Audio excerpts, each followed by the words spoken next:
Hello दोस्तों, मैं मुकेश सिंह एक बार फिर से आप सभी का स्वागत करते हैं एएम ट्यूटरिंग क्लासेस पे। एएम ट्यूटरिंग क्लासेस जहां पर क्लास 6 से लेकर क्लास 10 को मैथमेटिक्स का चैप्टर वाइज एक्सरसाइज वाइज सभी प्रकार के क्वेश्चंस का सॉल्यूशंस बताया जाता है। जी हाँ, एक बार फिर उसी चैनल पे आज हम बताने जा रहे हैं class 8 factorisation chapter 12 exercise number 12.1 और 12.2 के कुछ सवाल। दोस्तों, ये वीडियो इससे पहले भी बताया जा चुका है, लेकिन कुछ डिमांड होने की वजह से एक बार फिर से आपके सामने में फैक्टराइजेशन के कुछ सवाल हम लेकर आए हैं। आज क्या खास है? आज ये खास है कि आज आपके सामने में आप अपनी स्क्रीन पर देखेंगे दाहिने तरफ 3 फॉर्मूला लिखा हुआ है। पहला फॉर्मूला है ए प्लस बी का होल स्क्वायर बराबर A square plus 2ab plus B square. दूसरा फॉर्मूला है ए माइनस बी का whole square equal to A square minus 2ab plus B square. और तीसरा है A square minus B square equal to A plus B और into A minus B. और इसी फॉर्मूले पर आधारित सवाल को फैक्टराइज कैसे किया जाता है इसके बारे में बताया जाएगा। लेकिन पहले जानते हैं कि फैक्टराइजेशन से होता क्या है, वह क्या फैक्टराइजेशन। फैक्टराइजेशन का मतलब किसी भी नंबर का जो फैक्टर हो, या कह सकते हैं किसी भी नंबर का जो मल्टीपल हो, उसको हम कहते हैं फैक्टराइजेशन। या हम दूसरे शब्दों में इसको कह सकते हैं the product of A number. Product of A number, मान लीजिए आपके पास एक सवाल है, ये नंबर है हमारा 12x। अब इसको फैक्टराइज करना है, तो फैक्टराइज जब आप करेंगे और इसको, और ये हमारा दूसरा नंबर है 36, इस दोनों नंबर का फैक्टराइज करेंगे तो हमें क्या है, 12 और 36 का जो कॉमन मल्टीपल है, जो कॉमन फैक्टर है, यानी कि वो एक ऐसा नंबर जो दोनों को कंप्लीटली डिवाइड करे। जी हाँ दोस्तों, कंप्लीटली डिवाइड करे, यानी कि पूर्ण रूप से विभाजित करे, वो नंबर हमारा इस दोनों नंबर का क्या होगा, फैक्टर कहलाएगा। तो 12 और x लिखेंगे 12x, और ये हमें जो 36 है इसको आप लिख सकते हो 12 इंटू 3। तो हमारा इस दोनों नंबर का जो फैक्टर्स हो जाएगा वो क्या होगा, कॉमन नंबर है 12। क्या हो जाएगा, 12 हमारा कॉमन नंबर कहला जाएगा। क्या कहलाएगा हमारा 12, और x लिखेंगे और इसको हम लिख सकते हैं 12 इंटू 3।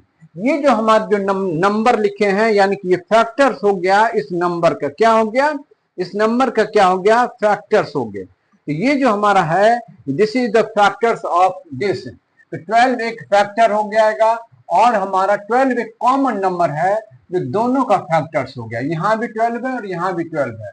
12 क्या है, एक कॉमन फैक्टर है 12x का भी और 36 का भी। ये दोनों का हमारा नंबर का फैक्टर हो जाता है 12x।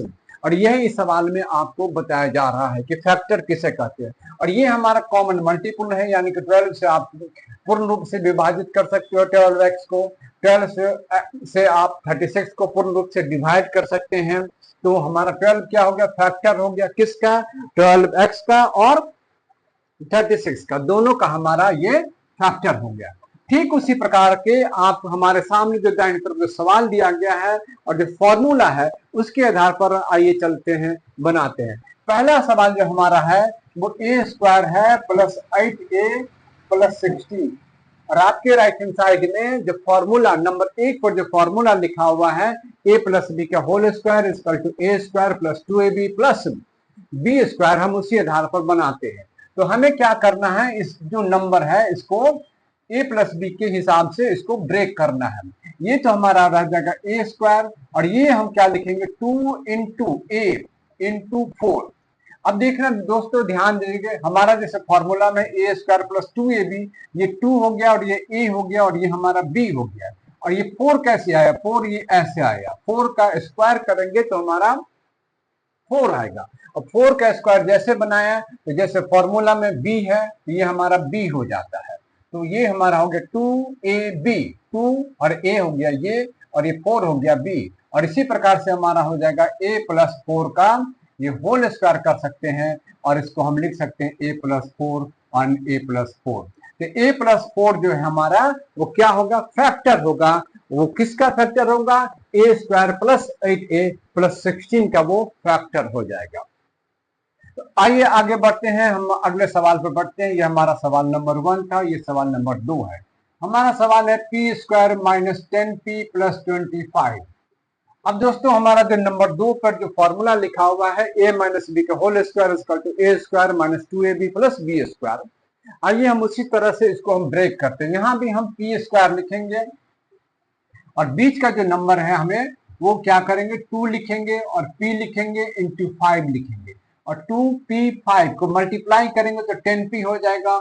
और ये 5 जो हमारा है वो कहाँ से आया, ये यहाँ से आया, यानी कि यहाँ ये हमारा b हो गया, ये हमारा a हो गया। तो a और b जो है ये ही हो जाता है फॉर्मूला में, जो a और b है ये हमारा a, ये हमारा b और ये ab। तो a square 2ab minus 2ab plus B square. तो इस प्रकार से हम इसको अरेंज कर देंगे, सजा देंगे, तो हमारा क्या होगा p माइनस 5 का होल स्क्वायर हो जाएगा p माइनस 5 और p माइनस 5। दोनों का हमारा फॉर्मूला हिसाब से बन जाता है।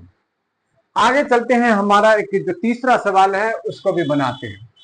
तीसरा सवाल जो हमारा कहता है 63a square minus 112 B square. आइए दोस्तों हम इसको इस प्रकार से सॉल्व करते हैं।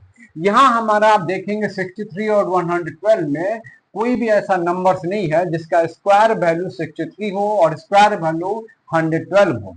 इसमें हम क्या करेंगे, इस दोनों में एक नंबर कोई होगा जो कॉमन नंबर होगा, जो इसका भी फैक्टर होगा और इसका भी फैक्टर होगा। तो अब आप देखते हैं कि इसमें अगर हम 7 ले लेते हैं तो 7 एक फैक्टर है 63 का। 7 को करेंगे तो 7 9 जा 63 होता है, तो ये हमारा होगा 7 है। और इसको हम किससे मल्टीप्लाई करें तो 7 हो जाएगा, तो 16 7 जा होता है आपका 112। तो 16 जो है हमारा वो और 7 जो है ये फैक्टर है किसका, 112 का। तो 7 हमने कॉमन लिया, 7 हमने 63 के लिए भी लिया, 7 हमने 112 के लिए लिया। तो 7 कॉमन लिया तो इसमें बच गया 9a, यानी कि 9a स्क्वायर बच गया। और यहाँ से अगर 7 फैक्टर लेते हैं तो 16 बचता है, क्योंकि 7 और 9a को मल्टीप्लाई करेंगे तो 63a स्क्वायर होगा और 7 और 16 को मल्टीप्लाई करेंगे तो 112 b स्क्वायर हो जाएगा। हम दोस्तों इसको ये करेंगे और ये हमारा इसको लिख सकते हैं 9a को 3 का a का होल स्क्वायर, इसको लिख सकते हैं 4b का होल स्क्वायर लिखा जा सकता है। बिल्कुल आप आराम से लिख सकते हो 3a का होल स्क्वायर मतलब 9a स्क्वायर, 4b का होल स्क्वायर मतलब 16b स्क्वायर। अब आपको दोस्तों ये फॉर्मूला नंबर 3 पर ध्यान देना है, जो दाहिने तरफ जो फॉर्मूला लिखा है उस पर ध्यान दे। तो ये आपको बन जाएगा a स्क्वायर और ये बन जाएगा b स्क्वायर। जी हाँ दोस्तों, ये a स्क्वायर और ये b स्क्वायर। तब हम क्या लिखेंगे, अब हमारा जो फॉर्मूला बन जाएगा वो देखना a प्लस बी, यानी कि 3a प्लस 4b हो जाएगा और ये हमारा हो जाएगा 3a माइनस 4b। यानी कि फॉर्मूला बेस्ड सवाल जो आपने देख रहे हैं वो कितना आसानी से यहाँ पर सॉल्व किया जा रहा है, इतनी आसानी से आप भी इसको सॉल्व कर ले लीजिएगा। बस ये जो सवाल बनाया गया है इसके तरीका को फॉलो कीजिए, जो पैटर्न के हिसाब से सवाल बनाया जा रहा है उसको फॉलो कीजिए और जो आपका राइट हैंड साइड में जो फॉर्मूला लिखा हुआ है उसको जरूर याद रखिए, तो आपके ये सारे सवाल बिल्कुल आसानी से बन जाएगा। अब आते हैं चौथे सवाल जो आपका इसमें आखिरी सवाल जो बोर्ड पर लिखा हुआ है। फोर्थ सवाल जो है वो और आसान है। वो कैसे, ये आपका 16x स्क्वायर है माइनस 144 है। अब दोस्तों सवाल नंबर ये चौथा कि मैं फॉर्मूला कौन सा लगाएंगे। आपके पास फॉर्मूला है नंबर 3 पर राइट हैंड साइड में जो लिखा हुआ है वो a square minus B square equal to a plus B into a minus B. उस फॉर्मूले को गौर से ध्यान दीजिए और इसको उसी फॉर्मूले पर बना लेना है। तो हमें इसको a स्क्वायर बनाना है और इसको b स्क्वायर बनाना है। तो a स्क्वायर कैसे बनाएंगे, इसको क्या लिखेंगे 4x का होल स्क्वायर लिख देंगे और इसको 144 आप जानते हैं 12 का होल स्क्वायर बराबर होता है 144, 12 का स्क्वायर होता है 144। अब आपके सामने में ए स्क्वायर हो गया और ये बी स्क्वायर हो गया, तो अब आप इसके बाद आराम से लिख देंगे a प्लस बी यानी कि 4x plus 12, a minus B यानी कि 4x माइनस 12, और यही आपका आंसर हो जाता है। तो दोस्तों आपने फॉर्मूला बेस्ड पे सवाल को देखा। इस एक्सरसाइज 12.2 में और भी कई सवाल है जो फॉर्मूला बेस्ड सवाल सब बनाया गया है। ये फॉर्मूला बेस्ड थ्योरी एक्सरसाइज है और आप इसी फॉर्मूला के आधार पर सभी सवाल का सॉल्व कीजिए और जो आपको आसानी से बनता हुआ नजर आएगा। दोस्तों ये वीडियो देख के आप कमेंट जरूर कीजिएगा और आपको ये वीडियो कैसा लगा आप हमें जरूर बताइएगा। Thank you.